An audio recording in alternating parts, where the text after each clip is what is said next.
look like you woke up, Alex. Okay. So meeting 4, we're supposed to discuss organizational culture and what types of culture we've experienced in the workplace, and if we think leaders are able to shape culture. Does anyone want to go first?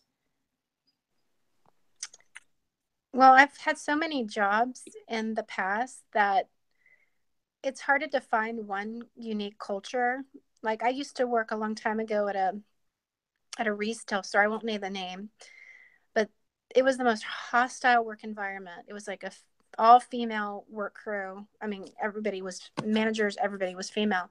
And it was a competitive, brutal work environment. The culture was so hostile and so backstabbing and mean. I mean, you literally had to steal your associate's sales. It was horrible. It was a culture that was just focused on just hate to me. And I didn't last but 2 months there before I fled like crazy. And then I had another job later where I worked in insurance, and it was a very, very well run company. It was a really good company. I won't name the name, but there was so much, the culture was so paranoid to me. Like they were scared of everything, like lawsuits and saying the wrong thing to the customers, and they were so paranoid that you literally go to work walking on eggshells.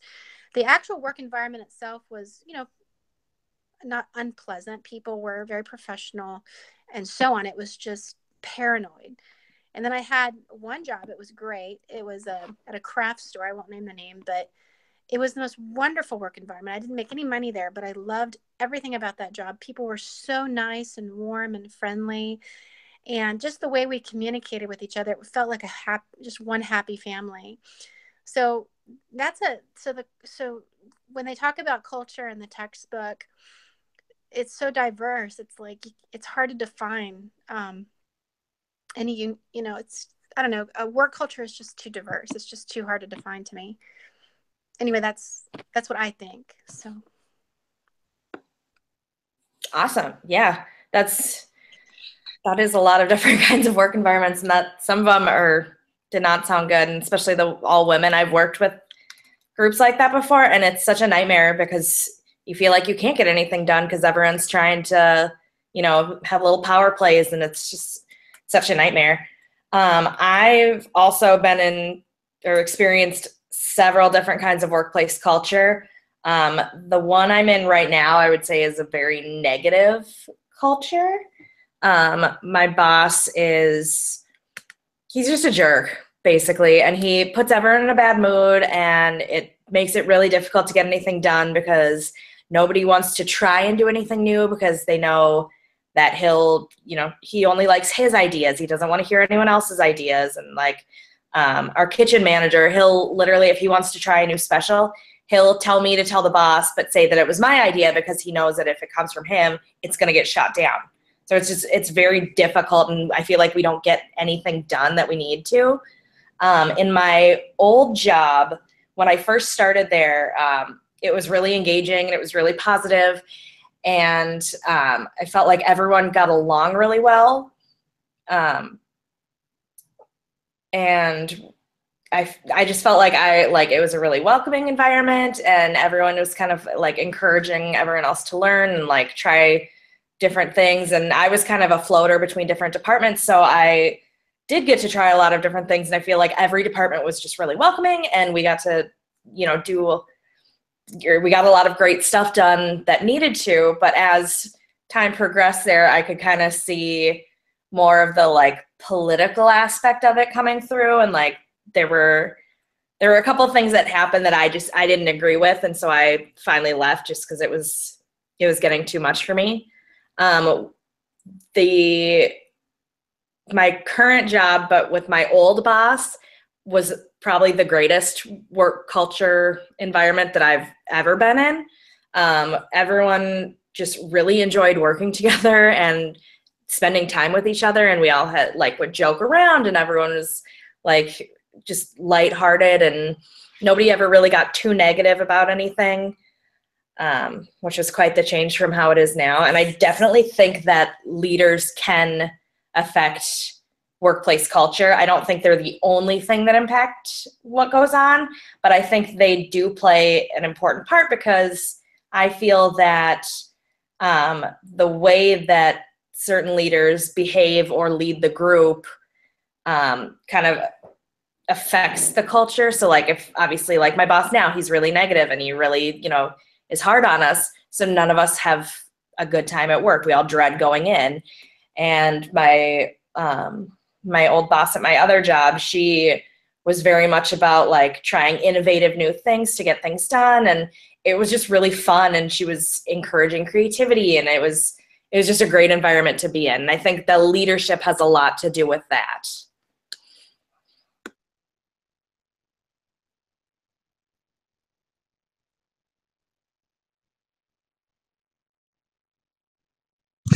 Well, I guess I'll go since she bailed. It's a clear sign. That's one way to do it. Sorry. No, okay, so Karen, I really agree with what you're saying about how the leader affects it. I've had my job at Starbucks I'm almost at 13 years at the end of the month. So what you were saying, yeah, I know it's awful. I'll get to it. It's awful doing that for so long. Like you were saying, like your current job under your old boss, like that was better. Like I totally get what you're saying there about how a leader defines the culture. Though I've had one job for so long, the environment is so different based on the different people, based on different stores. So it really shows you how leaders have such an impact and how drastic it can be, even though it's not like the entire baseline of what happens. It definitely has a heavy bearing on the culture of work. I also think it's funny that Starbucks, they're like part of the 8.1 case study. That's hilarious to me. I was employed during the whole shakeup that they're talking about. If you guys didn't read it, check it out. It's actually kind of neat. Howard Schultz, I can attest, is an actual amazing economical thinker. That being said, the culture of the company is, it's a positive culture. They try and, really put this positive spin on how great it is to work there. Obviously, as you go down the ladder, the culture gets a little bit different based on the work environment. Each store is different. So I think my job there as a supervisor and the leadership role that I do is kind of seeing how that culture changes, how people get kind of disillusioned and trying to navigate around it, trying to create the best experience that I can, even though I know some of the things are a little bit absurd. It's still on me to emphasize the teamwork behind it and, generate positive results outside of that so that I can create a positive culture that signifies more than just like corporate sending this down, we need to do it. Like try and give it some intrinsic teamwork value, pushing it than just following orders. And also on that, as a leader, it's neat to see after so many years of doing this, different cultures that I inspire change as I personally evolve in my own roles. I haven't always been the most likable guy. I know there are places where I go that, I'm very well liked. So as I grow, it's neat to see like how much of an impact on culture a leader truly can have. I totally agree. I think too, like you said, as you grow and as you kind of change your leadership style, it definitely changes how the culture, is and reacts to that. I think that plays a big part. Yeah. Hear me? I'm sorry. I'm trying to figure this out on my phone. But I have had positive and negative experience culture in my experience I had. One was when I was working with amazing people. I was working in the probation department. Everybody all worked together and we all with each other and everybody was happy. I loved going over there. That was like my passion. And my negative experience was when I first went to my first organization job, a bank where everybody was just cutthroat and very clicky, and they would not help me when I was trying to learn the new system. They would go and files on me and give me warnings that I couldn't get no help from other people. I hated it. I didn't want to go over there, but I had to stick it out because my spouse helped me get this job, and I didn't want to be going and say, this is what they're doing to me. It was such a negative experience that I kind of actually did not want to go back in a financial industry field anymore because of what these people did to me. And I believe that can differentiate the culture within the environment, because if you see a negative culture, there's going to be always a negative aspect of going back and like, oh my God, what is going to, and the program, like the Paganamic effect, I hope I said it right, but I just butchered it. It set some examples saying how we perceive things as leaders are what we're telling others, and it affects us. And that's how it affected me, because I was seeing negative from from my leaders and my peers, and it affected me that I didn't look at me. I don't want to go back to financial industry because of the clickiness and the negative, and they're not helping, and they don't want me to learn. And when I went to them, they just avoided me. And leaders are they can do the cultural. So I believe that leaders are able to shape the culture within their environment because of that. Okay, that was on my mind. We've got less than 3 minutes left. Does anyone else want to add anything?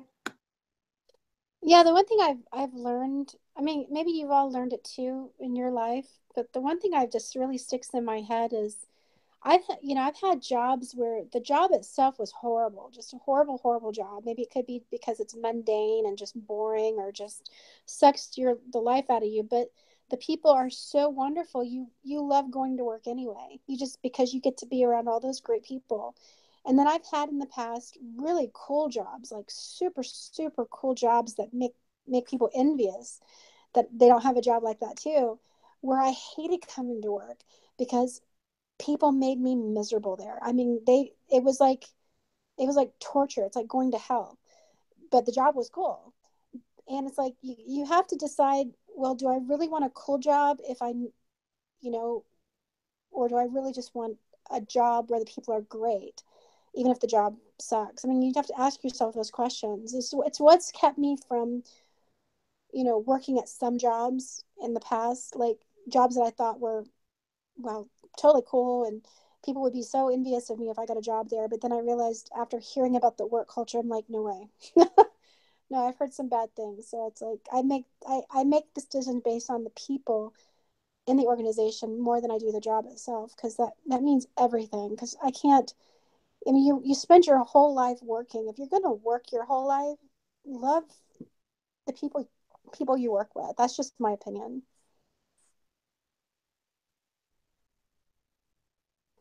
I agree with you on that, Melody. That's my issue as well right now, is that I need to be in an environment where everybody that I like and that I want to be happy working for it, not coming to work miserable because the people are just miserable.